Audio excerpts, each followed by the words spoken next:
Welcome back. In this video, we are going to see about structures.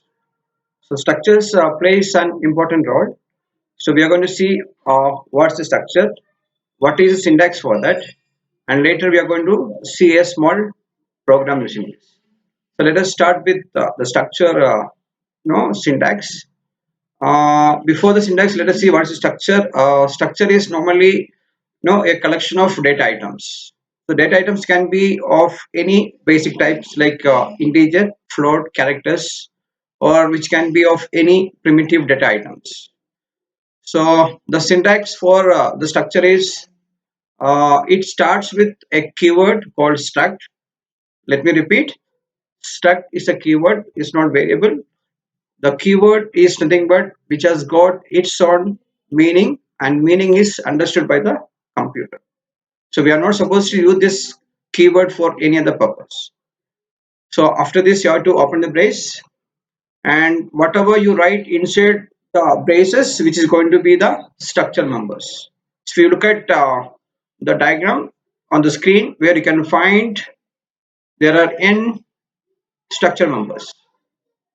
So whatever you write inside these two braces are going to be the structure numbers.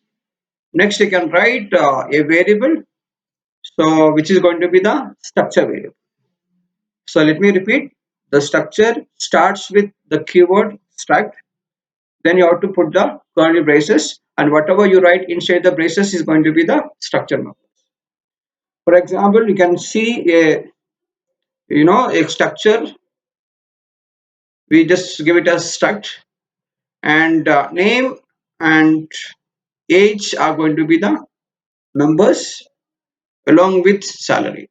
So we have created a structure with three members, and the members are name, age, and salary.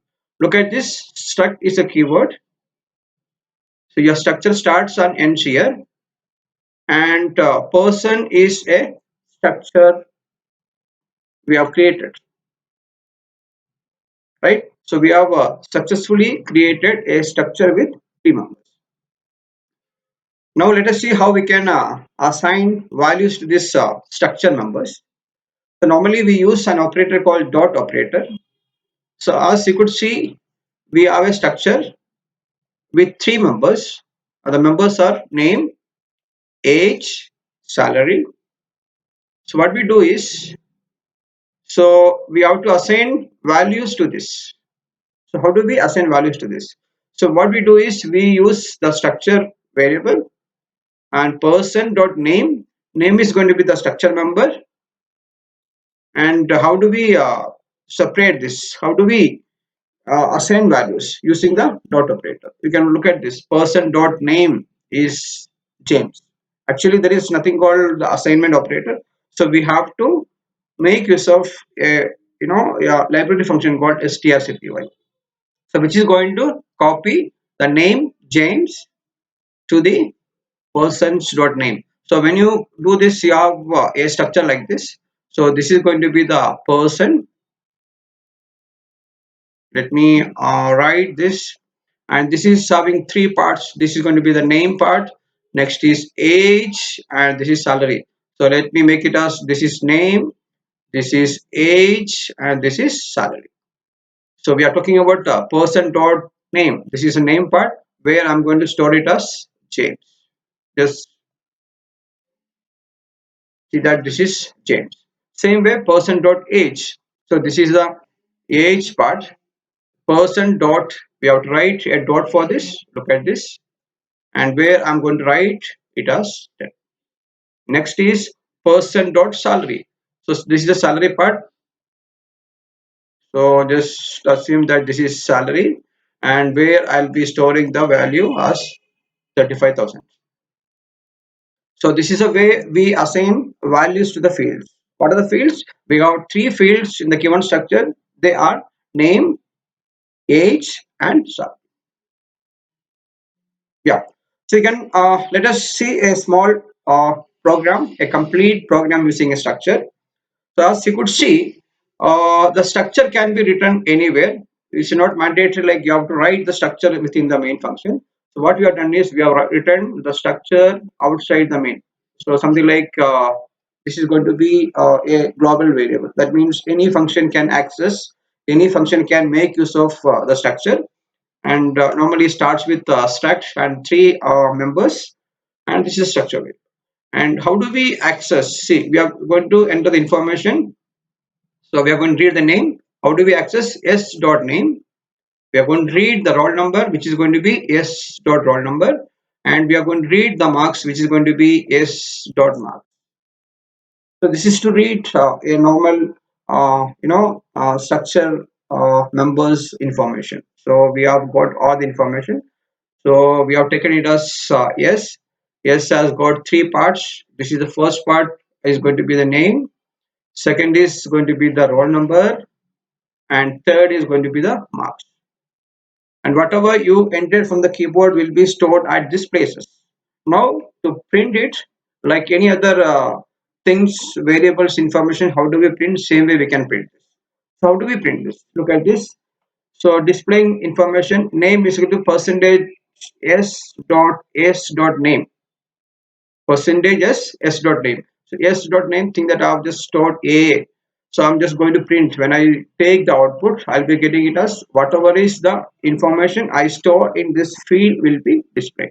So if I stored a, I'll be getting this. I'll have a statement name, and percentage s will be replaced with the value at s dot name. Same way, what is there in the roll number? Thing that I just gave it as roll number as 1, so which will be printed. And next is about marks. So what is the marks for this field will be printed. Thing that I have just inserted marks as 10. So this is going to be printed. So very simple. There are many ways by which you can write a structure. You can write the structure within the main function or outside the main function. And only thing is you should remember how to access values to this structure field. So we make use of a operator called dot operator, right? So next is the type defined structures. This normally starts with a keyword type df. You can see over here. So this is a little different from other structure where you can find a type df, and whatever you write into the structure is going to be the structure members, and we have a type name.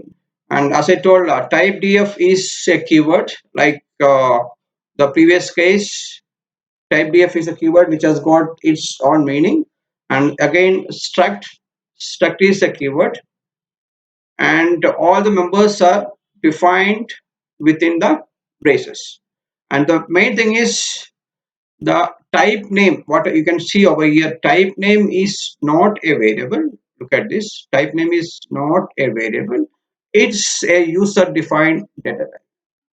So you are going to create your own data type. You are not happy with all primitive types, you are going to create your own. So we can do with this. So when you see the example for this, you'll have a better idea. So this is a thing we are going to, we have told in the previous slide.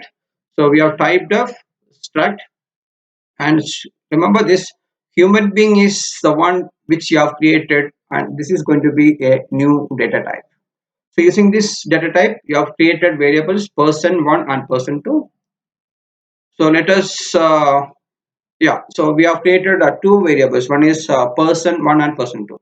So what happens? We have created two variables of your own data types. What is the data type you have created? You have created a new data type called human being.